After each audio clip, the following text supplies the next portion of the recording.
আগের পার্টি এটুকুনি শেয়ার করেছিলাম, তারপরে দেখলাম সবাই নাচানাচি করছে। দীপদা কিন্তু বলতে গেলে এখন প্রত্যেকটা অনুষ্ঠানেই মেয়ের সাথে। 12টা বাজার পর সবাই আমাকে উইশ করলো বার্থডে, এবং তারপরে দেখলাম ডেকোরেশনটা কিন্তু খুব সুন্দর হয়েছিল।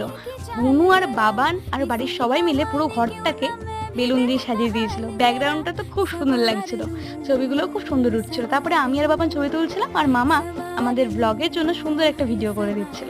তারপরে কেক কাটিং শুরু হলো, আর আমার মুখটা পুরো স্নো দিয়ে ভরিয়ে দিয়েছিল। আর বার্থডে গার্ল যেটা পরে আর কি, সেটা আমাকে সবার লাস্টে দেওয়া হয়েছিল। তারপরে স্নোটা নিয়ে গিয়ে দীপদার মুখে দিল, আর দীপদাকে দিয়ে শান্তি না পেয়ে মাকে দিলাম। তারপরে মার পরে মামিকে, তারপরে বাবাকে, আর বাবাকে দেওয়ার পর স্নো শেষ। তারপরে আমরা সবাই একটু ছবি তুলে নিচ্ছিলাম, আর পিয়ারি দিশা দীপদা চরকি পাট খাচ্ছিল। এইসব করার পর আমরা একটু বাইরে বেরিয়েছিলাম। আমি, দীপদা, বাবান এক গাড়িতে, মামা মামি পিয়ালি পিসা এক গাড়িতে, আর মা, বুনু আর বাবা এক গাড়িতে। আমরা এখন মাঠে বসেছিলাম আর সবাই এক এক করে স্কুটি চালাচ্ছিলাম। এভাবেই আমরা রাতটা এনজয় করলাম। আর সকালে উঠে কি কি হলো বা কি কি করলাম সেটা আমি নেক্সট পার্টে কন্টিনিউ করবো। টাটা।